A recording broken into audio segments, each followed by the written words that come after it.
CC Borgaon চৌখামটিঙৰ চাউচানৰ ৰেনত দিনজোৰা কাৰ্যসূচীৰে madam মেফি উদযাপন আজি আহোমসকলৰ পবিত্ৰ উৎসৱ মেডাম মেফি সমগ্ৰ ৰাজ্যৰ আহোম সম্প্ৰদায়ৰ লোকসকলৰ লগতে চিচি বৰগাঁৱতো চিচি বৰগাঁও আঞ্চলিক স্থায়ী আহোম ছাত্ৰ সন্থাৰ উদ্যোগত দিনজোৰা কাৰ্যসূচীৰে মেডাম মেফি উদযাপন কৰা হয়।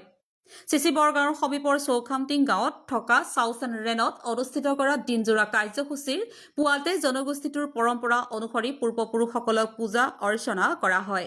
ইয়াৰ পিছতে অনুষ্ঠিত কৰা হয় বিভিন্ন পৰম্পৰাগত খেল ধেমালিৰ দৌৰ জাম টেকেলি ভঙা খুটাত উঠা হাঁহ ধৰা আদি বিভিন্ন পৰম্পৰাগত খেল ধেমালিত গাঁৱৰ অবাল বৃদ্ধ বনিতা সকলোৱে অংশগ্ৰহণ কৰি জীপাল কৰি তোলে পৰিৱেশ। নিশালৈ স্থানীয়ভাৱে সাংস্কৃতিক অনুষ্ঠান অনুষ্ঠিত কৰিব বুলি আয়োজকসকলে জানিবলৈ দিছে।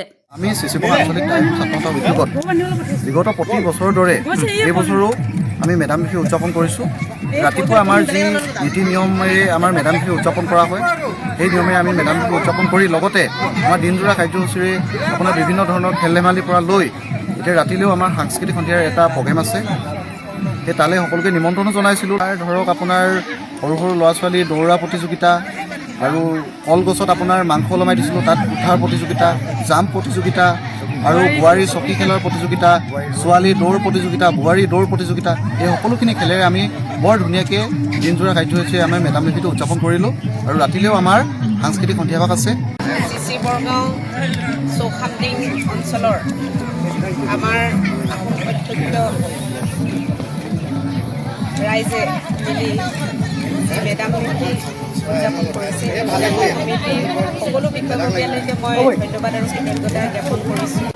আমাৰ আহোম সম্প্ৰদায়ৰ মেডাম মেফি হ'ল এটা আমাৰ এৰাব নোৱাৰা এক পূজা, যি পূজাৰ জৰিয়তে আমাৰ পূৰ্বপুৰুষক স্মৰণ কৰা হয়। আহোম জনগোষ্ঠীৰ পূৰ্বপুৰুষসকলক আমি আজি স্মৰণ কৰোঁ আৰু তেখেতলোকৰ আত্মাৰ সদ্গতিৰ অৰ্থে প্ৰত্যেক বছৰে এই পূজাভাগ অনুষ্ঠিত কৰা হয়। আৰু এই পূজাভাগত আমাৰ সকলো আহোম সম্প্ৰদায়ৰ জনগোষ্ঠীৰ সকলো ব্যক্তিয়ে সদায় সহযোগ কৰি আহিছে।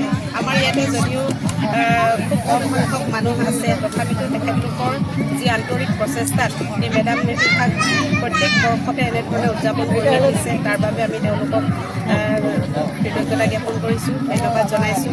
ভৱিষ্যতৰ দিনবোৰতো যাতে তেখেতলোকে এই পূজাভাগ এনেধৰণে আগবঢ়াই লৈ গৈ আমাৰ মৃতকৰ প্ৰতি যি সন্মান, এই সন্মান প্ৰদৰ্শন কৰি যায় আৰু আমাৰ পৰৱৰ্তী প্ৰজন্মক আমাৰ আহোম সম্প্ৰদায়ৰ এনেধৰণৰ পূজা পাৰ্বণসমূহৰ প্ৰতি তেখেতলোকক আকৰ্ষিত কৰা আৰু আমাৰ যি ঐতিহ্য, এই ঐতিহ্য চিনাকি কৰি দিয়াটো আমি তেখেতলোকক ভাল পাইছোঁ আৰু ভৱিষ্যতেও এই কামখিনি কৰি যাব বুলি তেখেতলোকক অনুৰোধ জনাইছোঁ।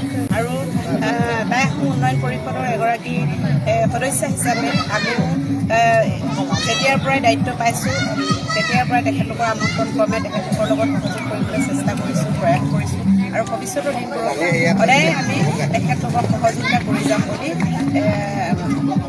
কৰি আহিছোঁ আৰু কৰি যাম বুলি নিজকে প্ৰতিজ্ঞাবদ্ধ কৰিছোঁ। আৰু এয়া আমাৰ দায়িত্ব বুলিয়ে ভাবিছোঁ, কাৰণ নিজৰ সম্প্ৰদায়টোৰ বিষয়ে, নিজৰ জনগোষ্ঠীটোৰ বিষয়ে আমাৰ পৰৱৰ্তী প্ৰজন্মৰ লগত সহযোগিতা কৰি যোৱাটো আমাৰ যিহেতু দায়িত্ব। সেই হেতুকে আজি ৰাইজে এনেধৰণে মৰম চেনেহ জনোৱাৰ বাবে, সকলোকে এনেকৈ লগ পোৱাৰ এটা সুবিধা প্ৰদান কৰাৰ বাবে সকলোলৈকে পুনৰবাৰ ধন্যবাদ আৰু কৃতজ্ঞতা জ্ঞাপন কৰিম।